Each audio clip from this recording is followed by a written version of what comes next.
Mr. Chairman, sir, a discussion has been held today on a very important subject.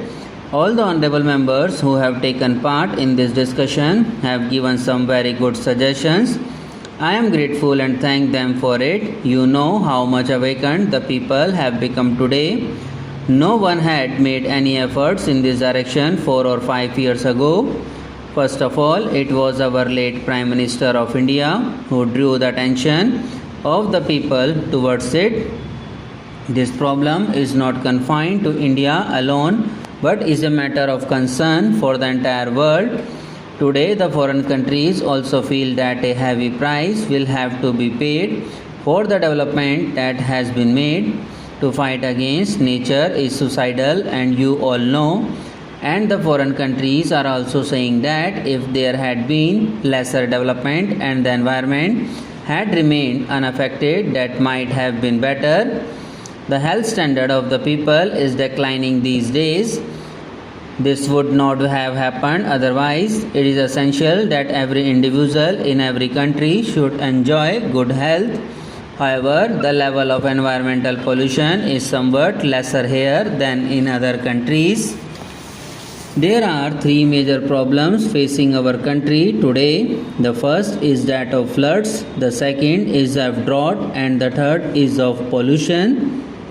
You may be aware that deforestation is the main reason underlying the problems of floods and drought.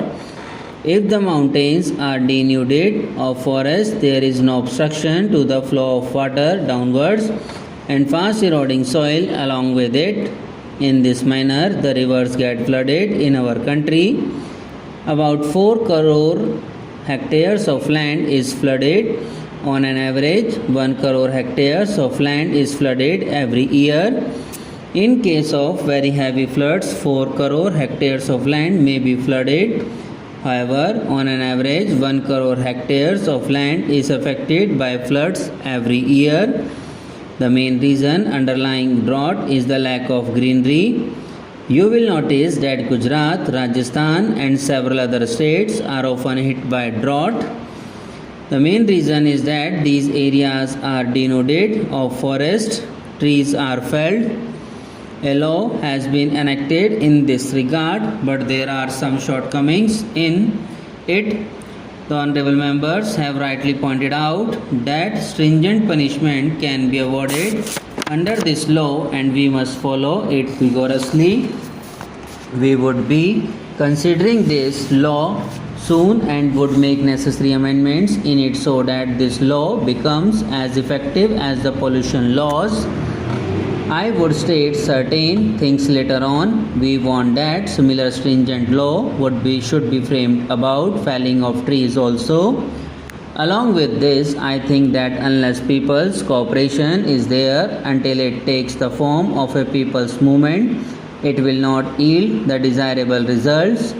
I respect the opinions of the honorable members and feel that their feelings are very good and they have offered some very good suggestions. I would cite an example of the golden times to emphasize the importance, recognition, and respect that our ancient sages gave to the forest. An honorable member from Rajasthan was speaking here. I will tell you a story from Rajasthan which is 250 years old. According to this old story, the Maharaja of Jodhpur had once ordered the felling of trees for constructing a palace. In those days, lime was used for the construction of buildings, but it was to be seasoned before it could be used, and wood was required for that purpose. When the king ordered the felling of trees, the servant replied that it would be difficult to find trees because there had been continuous famine for the past 4 or 5 years. However, there are trees in the villages where the Vishnoi community is living, but they do not fell trees. It is against their religion because trees as well as human beings both have life in them, and as such there is no difference between the two. As soon as you cut a tree and squeeze it a little, a fluid comes out.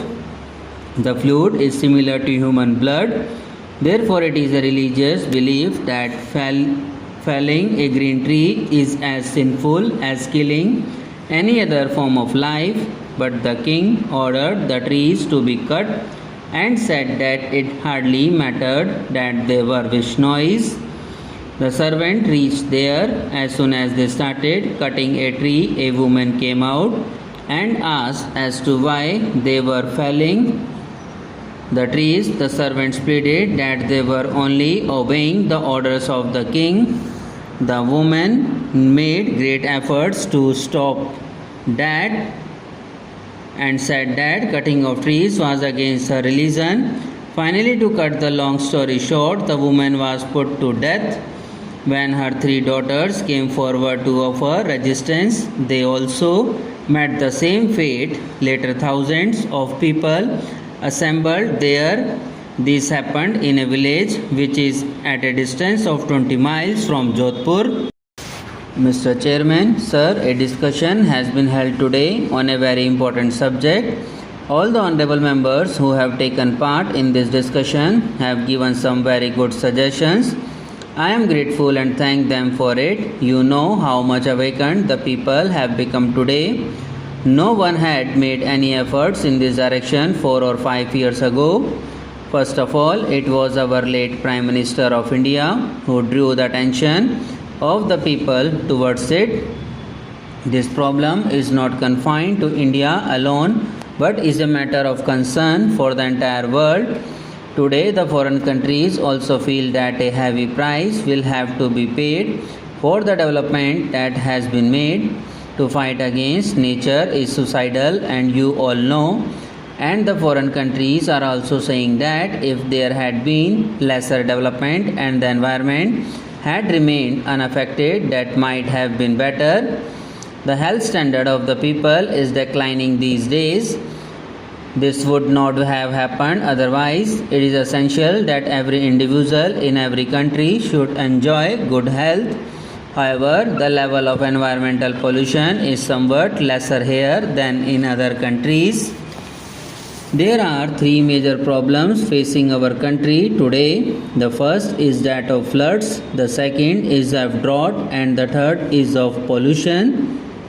You may be aware that deforestation is the main reason underlying the problems of floods and drought. If the mountains are denuded of forests, there is no obstruction to the flow of water downwards and fast eroding soil along with it. In this manner, the rivers get flooded in our country. About 4 crore hectares of land is flooded. On an average, 1 crore hectares of land is flooded every year. In case of very heavy floods, 4 crore hectares of land may be flooded. However, on an average, 1 crore hectares of land is affected by floods every year. The main reason underlying drought is the lack of greenery. You will notice that Gujarat, Rajasthan, and several other states are often hit by drought. The main reason is that these areas are denuded of forest, trees are felled. A law has been enacted in this regard, but there are some shortcomings in it. The honorable members have rightly pointed out that stringent punishment can be awarded under this law, and we must follow it vigorously.